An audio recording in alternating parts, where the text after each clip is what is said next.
Are we done? Oh, hey. This is going to be on the podcast, by the way. Who? I'm going to embarrass the heck out of you, the two of you. Why? I didn't do anything. You can fuck with him. Okay, Yeah, she's in charge of the edit, so we need to be very respectful because she can make us look real bad. Hey, you make you guys look bad. Watch how you talk to me. Okay. All right. Are we ready? Don't look me in the eye. Oh my God. Okay. No, first of all, what is it is there something that you specifically want to talk about, that you want to say? So can we just like pick your brain about stuff? For sure. 100%. Is there something you want to talk about? Well, I think that, truthfully, all jokes aside, I think Todd represents a very big percentage of automotive dealers. When I say that, guys that he knows what's down the pike, what's here, what's coming. Like he knows, he gets it. Todd gets it. Like does not necessarily know how to implement it yet. Do you have a fucking problem? I mean, no, I'm just saying. Hey, look at you like, what are you going to say about me? it's like, go on. Yes, next. That he gets it, like from the social and the digital marketing side. But underneath the group, one of the things that like a guy like Todd has to deal with is that there's a lot of people who have to kind of be on board. Yeah. Unless your last name's Thompson, you don't just make a decision and everybody follows. If your name's Todd, you have an idea, you roll it out to a group, and there's still antiquated people in this group, but every group, that aren't ready to adopt everything yet, like AI, like social, like stuff like that. So there's a very big percentage of guys that are in that position. Well, we're kind of like on that fringe of guys who got into the business about the same time. And we remember what it was like when we were calling from 3x5 cards. Correct. And now look where we're at, right? Correct. I think maybe from a challenge standpoint, a little bit of the corporate guys that are in a group, right? I think that would be good. From a who he is standpoint, that's up to him. I mean, how personal he wants to get or whatever. What do you want her to refer your role as? Managing partner? Yeah, that, vice president of operations, either. Okay. Okay. You guys that's a mouthful, though. This is totally going to be the intro of the show, by the way. So, the girl from last night that you... Hey! What? Professional. How do you know what I was saying? The girl last night that you interviewed about the job. Way, unless this girl is like 10 years old, it's probably a woman. So that's true. Right there, first sentence. Not girl, woman. So the broad you were talking to. I'd like to take a minute to thank our sponsor, Sky Blue Credit Repair. Sky Blue's the oldest credit repair company in the country. They have 4.5-star reviews. And my favorite part about the company is that these are just genuinely good people who want to help you repair your credit, have a better financial life and future. Everybody at Sky Blue that you talk to is absolutely interested in helping you repair your credit, see your score go up, and have you enjoy financial freedom and be able to live the life that you really deserve. I know about all of the other credit repair companies. Sky Blue Credit Repair, in my opinion, is the #1 credit repair company in the country. There are not better people in that industry than the people over at Sky Blue Credit. Links in the bio. Tell them the GOAT sent you. Welcome to the Everyone Hates Salesman podcast. We're here to prove it. It'd be cool if our host knew the name of the podcast. It's Everyone Hates Car Salesman. This is my partner, Ina, the podcast producer and director, by the way. And this is Sean, my partner, and I still don't know what he does other than being a pretty face. It's what it is. So, welcome to, what's the name of the podcast? What are we doing right now? The Everyone Hates Car Salesman podcast. Car Salesman podcast. You got it. Hi, I'm Ina, and this is Sean. Hello, I am Sean, aka Goat for Real. You know who I am. Anyhow, I am Ina's partner on this podcast, and I am just happy to be here and look like this. All right. Today we have Todd Mullen from the Montrose Group. Hi, Todd. How you doing? Very happy to have you here. Thank you. To break up whatever this is. Yeah, some mess. Some mess. Okay. Can you please tell everybody who you are, what you do, where you're working right now? My name is Todd Mullen. I'm the Vice President of Operations, one of the managing partners for Montrose Auto Group. I oversee several of the stores, handle most of the operations throughout the group in the business, right? How do you guys know each other? So Todd and I met. I mean, I don't know how we. Yeah, I do know how we originally met. I was at that point. I think it was. Man, I mean, I think it started with a two, like 2000s. Yeah. But I think that I walked into your store that you were running at the time, or as a sales manager. I was wholesaling. I was taking a little while I was wholesaling, and I met you at what was the group? The one of the first groups that you were with. Junction Auto Sales? No, after that. Great Lakes. Yes, was it Great Lakes? And I think that's where we met. As I walked in and we kind of connected, and then I don't know. You know, in the car business, it's funny. It's like a fraternity. It's like it is. It's like a fraternity, and when you find, you know, you find people that you just are like-minded, or you just kind of understand that you're both cut from the same cloth, whether it's era and how you were trained or how you view the business. You know, business practices and ethics. I just remember connecting with them, and we kind of just always like stayed in touch throughout the years, truthfully. How did you, like, what was your role walking into that dealership? Were you? I think at that point, I think I was wholesaling, like buying cars at dealer A, selling it to dealer B. Mm-hmm. I would do that in between, you know, if I would, you know, had left a job or was waiting on something, I would wholesale, because it's an easy way for guys like Todd and I to generate income while you're like in between jobs in the car business. You can jump in the car and go see your buddies and say, hey, do you have anything you want to sell me? They say yes. You call your other buddy and say, hey, I have this. Do you want to buy it? And you can make a little money in between. There's guys that are millionaires today from just doing that. So that was my role. He was running the store and in charge of the inventory that he could or couldn't wholesale. What do you remember from meeting Sean? Do you guys have any stories? Well, when I'd see him coming, usually I'd hide in the bathroom.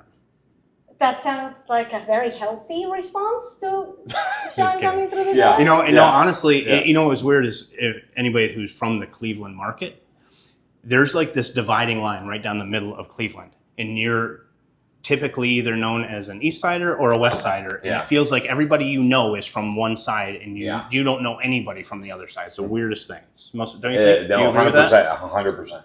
I mean, there's guys that literally work 10 minutes from here in big positions that I don't know because he's an East Sider. Or Akron. Akron's like its own, where this store is, the Montrose. This is like HQ for the Montrose Auto Group, which is a very well-known big group here in Cleveland, Northeast Ohio. But it's in Akron. So people literally 15 minutes way up in Cleveland, it's not always a thought like, hey, we should go to Montrose, even though they're one of the biggest volume dealers that you can get a great deal from. They are in Cleveland, so they think about the store there. So Cleveland's very, that's a good point. It's broken up into segments: East Side, West Side, and then you have Akron, which is South. Yeah. But we've known each other for a long time, stayed in touch. Yep. Our paths crossed all the time. Yeah. Right? Like every so often, even if it was just phone calls to say, hey, how you doing? How's everything going? What do you need?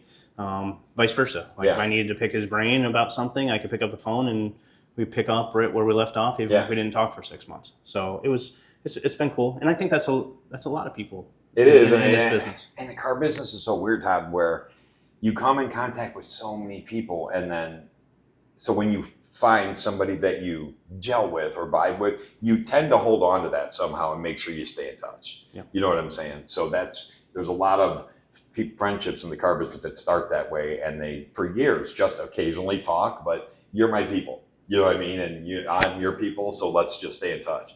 And so that's kind of how it started. Can you tell everybody a little bit of like exactly what your role entails? What do you do here at the dealership? Man, you know, I get asked this a lot, and everybody has a title, right? But it doesn't really matter. Like my day consists of, first of all, going into whichever store I want to start at and just really diving in to see exactly where they're at financially, what their days look like, what their week has looked like up to this point, whether it be sales or service, a little bit of everything, right? Like looking at the financials and making sure things are in line and where they're supposed to be. But then it turns into complete chaos, right? Like there's no day that you can plan for in a car business. There isn't one. I haven't had one yet. I come in and instantly start putting out fires, right? There's always a little fire here or there. And so I'll do a little bit of everything. Whether it's have a big meeting, whether it's meet with general managers or sales managers or finance managers or a group of salespeople, or there's days where I'm in the back washing a car for a customer because there's nobody else around to do it, right? Like it's just the way it is. Yeah. And that's the culture we try to have, is just, it doesn't matter what your title is, doesn't matter what you do, you just pitch in and help out to take care of every single customer. Like that's our focus all the time, is just taking care of people. I think that comes from the top down. I'm sorry, but from Mike. I mean, so tell us a little bit about Mike Sr. Wow. The founder. Yeah, he's amazing. He's a really intense, great guy. He's almost a visionary in this business. You know him really 100%. well. He's a guy that he's been doing this for a very, very long time. He's in his mid 70s now, and he sees things in the market before we do. And he can call them out. And I can't tell you how many times he's right when he goes, hey, you know what, 6 months from now, this is what things are going to look like. Mm-hmm. And sometimes I think to myself, like, is that even possible? Right. And sure enough, right, that's exactly the way it plays out. And I mean, he started in the 60s, right? I mean, it was in the 60s or 70s when he got his first store, the Chrysler sure. store up in Mm-hmm. Brunswick, Yeah. right? Okay, yeah. And he's amazing. He still crafts deals. He loves it. He loves acquisitions. He loves adding to the group. And he's awesome to work for. And he's a veteran. I'm a veteran, and he really, truly cares about veterans and first responders. Like that's his mission in life, is to take care of people. Yeah. He loves that. He's very passionate about it. Everybody has their thing that they're really into. That's him, right? He went through some things, right? Yeah. He's a Vietnam veteran, and he appreciates it, and he appreciates the people. In fact, we have a crazy number, I don't know what the number is right now, but a crazy number of veterans that work for the company. Anytime somebody applies for a job here and they're a veteran, they instantly get looked at a little bit harder, right? Mm-hmm. If we can find an opportunity in a space in our company, we make sure that happens.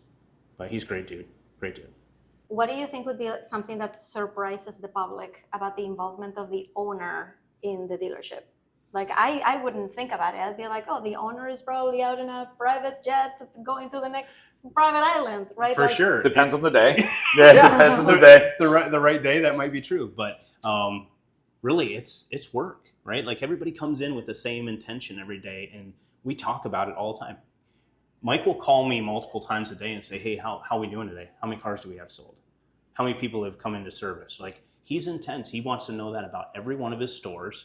And it's a constant conversation. As big as things can get, and we have big picture conversations all the time, we have really granular conversations too. We're like digging into the nuts and bolts of it on a regular basis. And he's involved.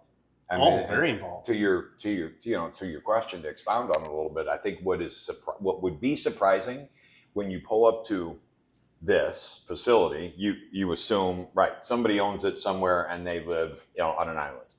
Mike's office is right there, and he's in it every day. I mean, not all day, every day, but the guy's right there. Mm-hmm. And one of the cool things that I think Mike probably understood very early on, and I think a lot of dealers struggle with, and can go backwards business-wise, is you get to a point where you feel like, all right, I'm the dealer now, so I don't have to do that. I got people that do that, and I got people that do that, and I got people that do that, and you take your hands off the wheel a little bit, and it can go sideways very quickly. So being a car dealer isn't about like you own a software company. You start a software, it gets automated and all that, and you move on to the next one until you exit it, like hypothetically.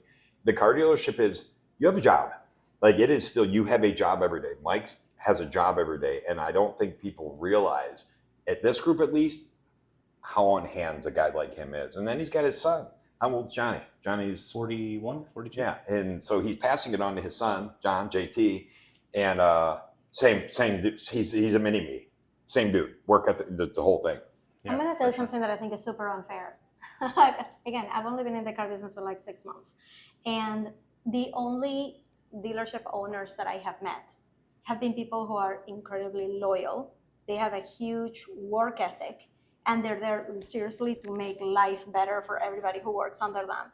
And what I think is super unfair is I post a video talking about a particular car salesman, and I just get flooded with comments from people saying, oh, car salesman, like I had a bad experience, that's sleazy. And I'm like, if you were to meet the people that I have met, like you would know a completely different story. But that's our fault though, right? I mean, let's be honest, like for the most part, early on, years ago, when I say our fault, I mean, as an industry, we created that atmosphere 100%. because of the way that we approached it. it is so much more professional now than it's ever been. It's incredible. I don't, when I talk to young people, and young people are considering their first position after college or after school or whatever it is, the idea of getting into this business, I think, is incredible. Me too. It offers so much. And years ago, when we first got into it, it wasn't quite like that, right? No. It was our predecessors really made this what it was for a very long time, and there was some negativity to it, right? Sure. People dreaded it. Yeah, we talk about it all the time. We recently acquired a powersports store, so we sell ATVs, motorcycles, side by sides, personal watercraft, cool shit, right? Yeah. And it's given me a really cool perspective on what this should be, right?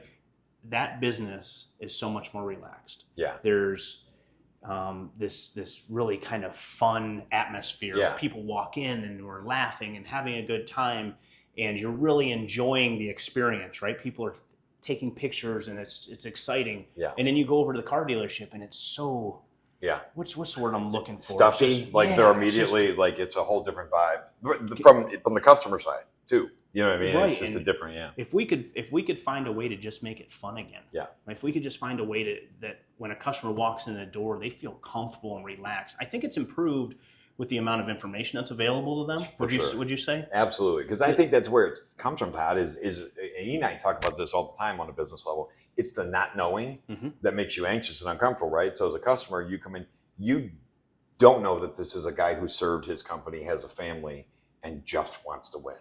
And, you don't know that. You see him walking, he's a car guy, he's got the thing on, he's trying to rip me off. That's the stigma. Right. You know what I mean? So social media, I think, has been the biggest opener to letting people see, wow, these are just like regular dudes. They just happen to love cars, and, they're good at it and communicating. And so I think social media has played a big part in helping the stigma. Matter of fact, I know it has. But that's right, the power sport thing, and that's exciting that you guys have that now. I can't wait to get out there. And but that's a want purchase, right? Mm-hmm. That's you don't need that to get back and forth to work. Right, exactly. And and the power sports industry didn't spend 50 years lying and ripping people off like our predecessors did, that we're trying to repair now. That doesn't have that stigma. Yeah. You know what I mean? So it's different, and that's a great way to look at it, Todd. If you could take what's in that showroom and make it and drop it into the car business, that would be awesome. Yeah.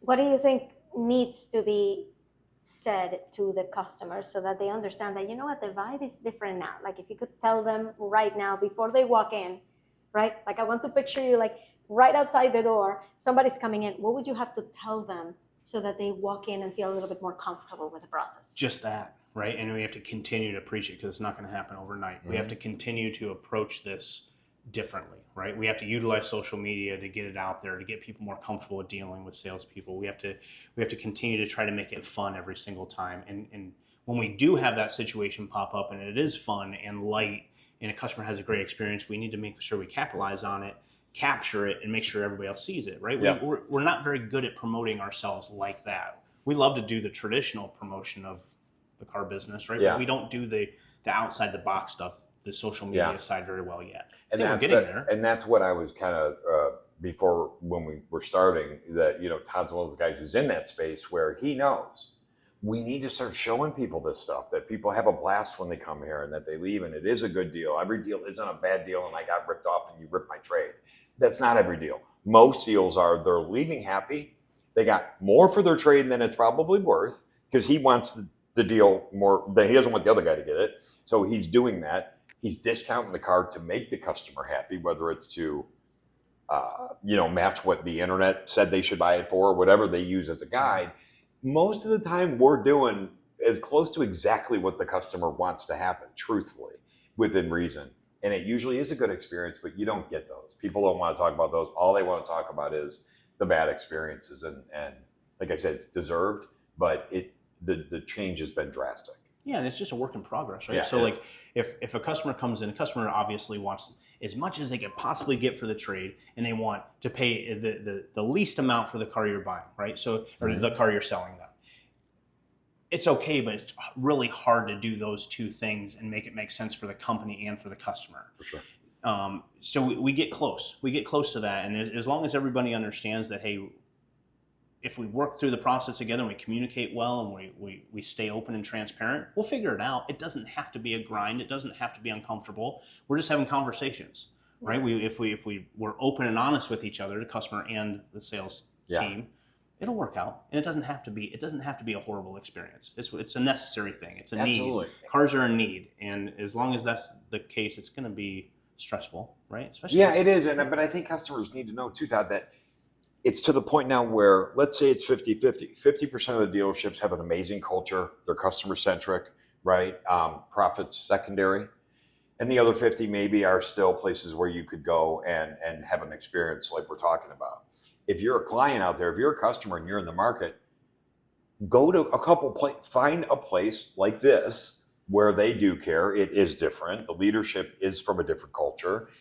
So today, if you get ripped off or have a bad experience at a dealership, in my mind, and customers don't want to hear it, and I don't care, it's your fault.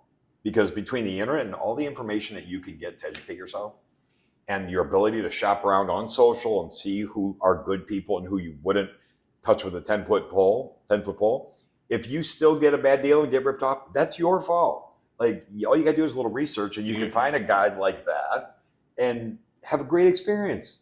But you choose to go to the place right down the street because it's closest, and that's where your dad bought his cars, and that's where his dad bought.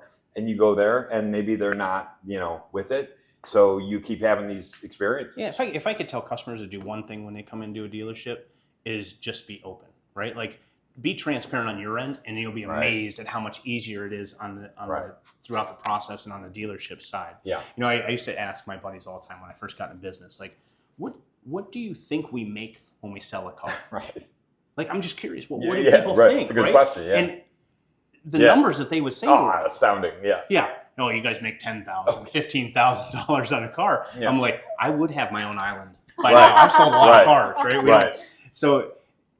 Yeah, unfortunately, there's a little thing called competition, where the guy down the street will sell cheaper, and there's also a little thing called the lender that won't let you sell it for that much money. For sure. And so I tell people all the time, if you truly believe that that's what a dealership makes, you could literally walk in a dealership, pay exactly what they ask you to pay, and take exactly what they tell you your trade's worth, and you're not even close to that. So if you're worried about somebody making $10,000 on you, you don't have to worry about it. You could walk in and do it in 5 minutes, and they're going to make far less than that. Yeah, it's just not a thing. It's not a thing. Yeah, and there's one thing actually that I heard in one of your videos. Yeah, that you were explaining to people that I don't know why profit is such a bad thing. Like, consumers think that you're making $20,000 on a car, when something that you explained I thought was brilliant. It's like, that when we get a new trade-in and we want to resell it, we have to pay for that car to be inspected and for that car to be cleaned and to do all of these things to be able to sell that car. So there's all of these costs. I'm only talking about the trade-in that I want to resell as a used car, right? So I can't give you the car at cost. Right? If I did that, then this wouldn't be a business, right? It shouldn't be a surprise to anybody that businesses need to make money in order to survive and stay out there. Right. But every consumer is walking in thinking like, I want the dealership to make as little money as possible, right? And I'm here like, everybody knows how businesses work, right? So I think it's kind of like that education too, that you're not making $10,000 on a car, but like, I think the consumers need to educate themselves on the fact that, for this business to run, there is going to be a bit of a profit margin. Otherwise, how do you pay employees and everything else you need to do? Let's like, be why honest. Is that bad? And I don't blame the customer for not caring. I don't blame them for not caring. Not their job. Right? It's not their job. I don't blame them for not caring whether or not we make money. Right. Because I've had people, well, I don't care. Don't make any money on me. Make more on that guy. Right. Right. Like they want somebody else to pay their difference. Right. And which I get. Right. Everybody's out to make sure that they can take care of themselves the best way they possibly can. But I do think that if you have good conversation from the beginning, right? If your managers are involved with your customers and they're talking to customers and things are very open and honest, Customers are customers for the most part are pretty cool, right? Yeah. We focus Yes. as much as we think the customer focuses on a negative, Right. don't we tend to also? 100%. Right? Yes. Like we don't. It goes both ways. We don't talk Yeah. about the 10 customers that we had that Right. loved the experience and things went well. We talk about that one guy that came in with really horrible expectations and wanted $5,000 more than his car was ever going to be worth, and pay half for ours, right? Like that's the one we focus on. So there's work to be done on both sides. So can I ask you something? That this is gold. This is information I wish I had like when I started marketing social media to dealerships. I wish I were sitting like across somebody from you to ask you, why is it that dealerships, for the most part, don't prioritize that social media part? And what made the Montrose Group in particular say, yes, this is something we really want to put our chips in, and really want to get our salespeople trained and educated on how to do this and send our brand out there completely for free because everybody has a phone and they can just do it. What makes you guys special and different from the dealerships? What like, if this is just not something we prioritize? I'll start with the first part of it. I think the reason dealerships don't do it is because there's a lot of guys, either Sean and I's generation still running dealerships, or guys that are even older, and they just don't have any idea, right? They don't understand it. They're not comfortable with it. They don't think that's what's important.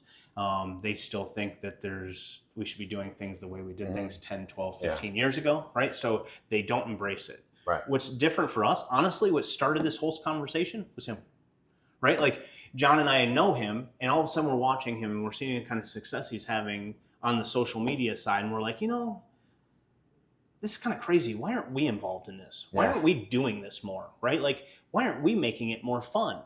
And there is this, not gonna lie, there's this part of this from the dealer, the owner side of it, where we sit back and we go, ooh, that's a little too edgy for us, right? Like we struggle with it. Like some of my salespeople have made some videos, and I hear them and I hear what's said and I go, ooh, God, he said that out loud, and I have to like check myself a little bit, right? And I have to like hold back and go, okay, those guardrails. It's okay, right? So. But I think that's how we got into it. We went, you know what? We see it coming. We don't want to be on the backside of it. We don't want to be the last to get involved. We want to be the first ones to get involved. We want to embrace this. And how many times have you told me that social media is free? Oh, is it free? I heard it's free. I heard it's free. Did I tell you about that? They just changed it. It used to not be, but it is now. And I don't know if you know this or not, but dealers don't like paying for They advertising. love free. Yeah, but you gotta, so you put yourself in a guy like Mike Thompson Sr.'s shoes, okay? He's amassed, let's call it a fortune, whatever you want to call it, right? And he did it through the 70s and 80s and 90s and 2000s. That's when he made the majority of his money, and he did it with certain methods. So when you become a wealthy person using a certain business model and that works for you for so long, it's very hard to give up and go, I'm going to forfeit what I did that made me successful and try something new. Why don't I just stick to this because it's worked for? So it's not an easy thing. And when you're talking about social media, like Todd's saying, you want to, as an owner of a company, you want to control the narrative that's in the public about your company. You tell a kid, pick up your phone and make a video.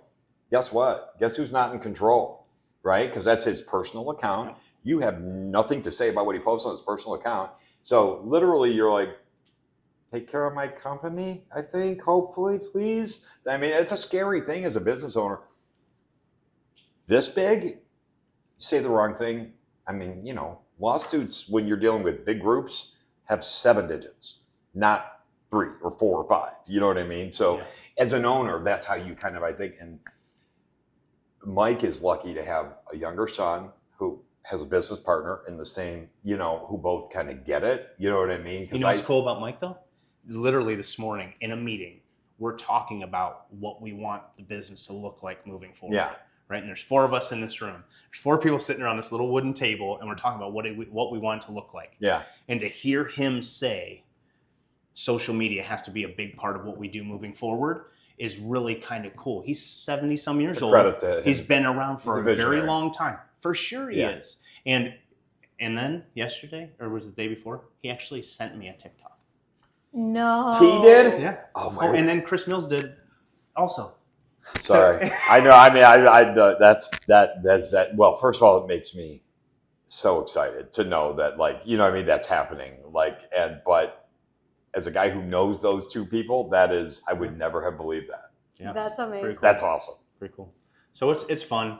It's honestly, it's. Was it of me? It was not. I'm sorry. Doesn't matter. Anyways, next question. So the next question is, and this is just to help people out there who are listening, because you guys are clearly going to be leading the way on social media. We came in and trained your guys, group of 15, 20 salespeople.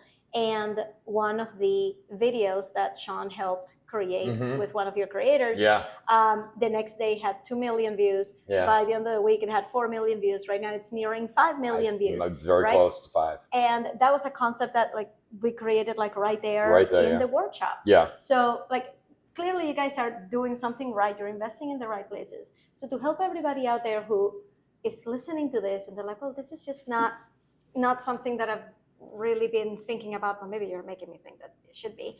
What is the best way for them to go and find somebody to help them? Like, you know, we are here, clearly. Like Sean and Nina are here ready to train anybody all around the country.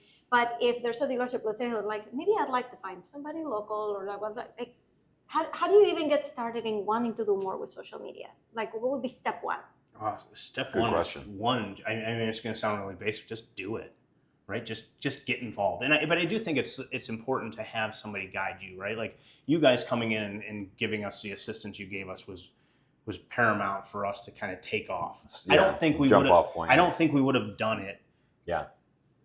Nowhere near the level where we have, right? Yeah. Like I think, what do we have? 14, 15 people Your now people in the are group doing good. Yeah. Especially at his store, he's got people doing good. Yeah. They're doing it daily, Yeah. right? They're really getting involved. Sometimes they have some success, sometimes it flops, but they're consistently doing it. I don't think we would have done. I don't think any dealership is going to do it on their own very well. Right. They can try it. You'll have some individuals who do it well. Correct. Who are used to being on the platforms, who just happen to get in the car business and they were just really good in front of camera. But I think it's really important as a dealership.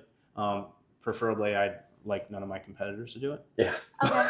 But, all right, so nobody else in the competitor area should do this at all. Right. But everybody else get some help. For sure. Like step one, start. Step two, if you really want to do this, go and get some help. And it's this generation, right? Like I was at the coffee shop.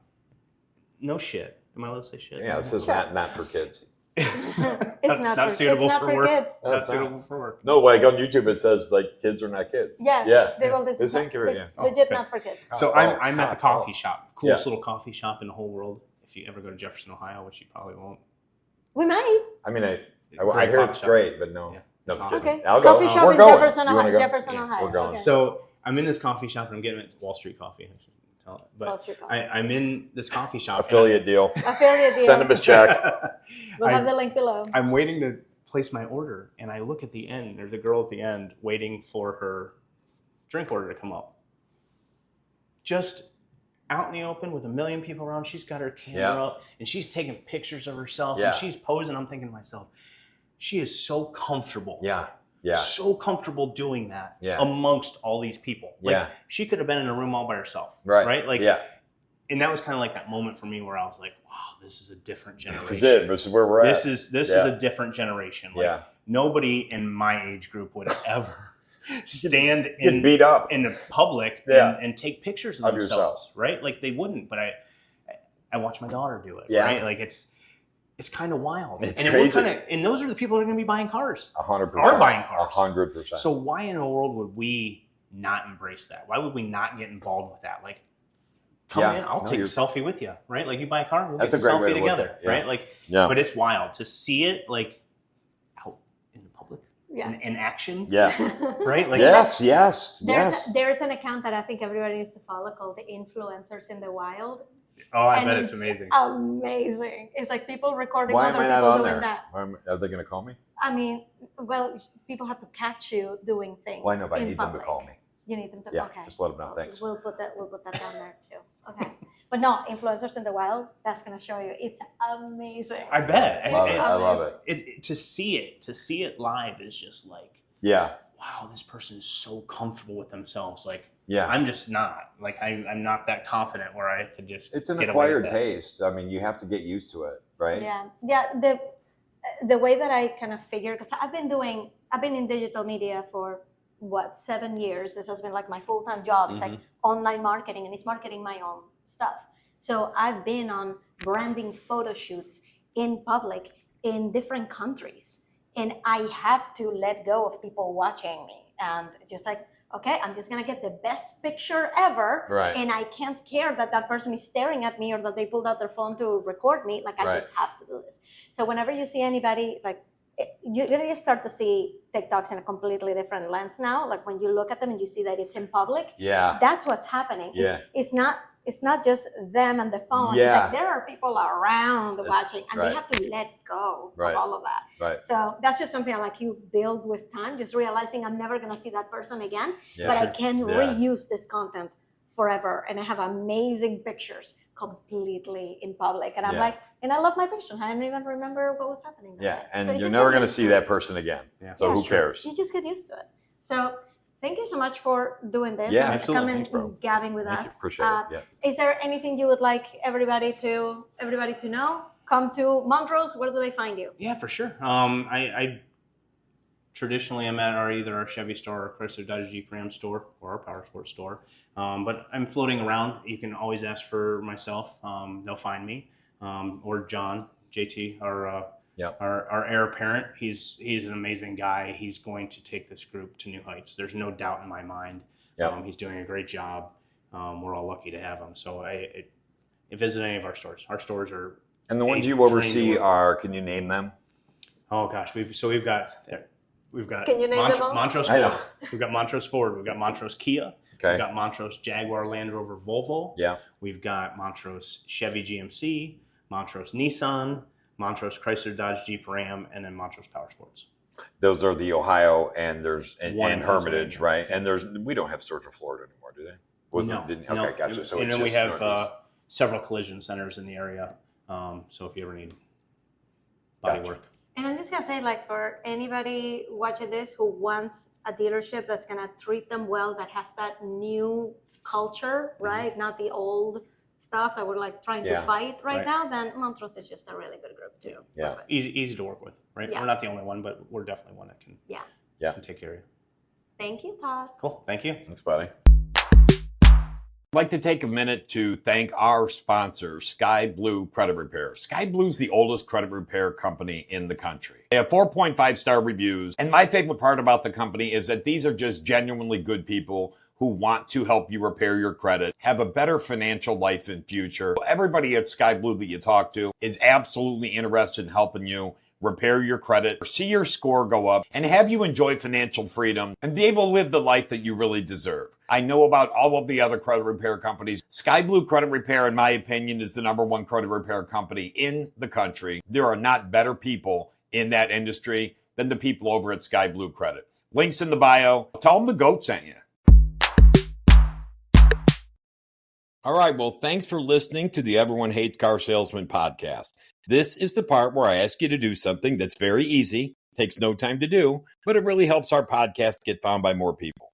Please hit subscribe, leave us a review on Apple Podcasts, and share about it on your socials. And don't forget to tag me at GoatFurl216 so I can say thank you. And stay tuned for more stories from the automotive industry. We'll see you on the next one.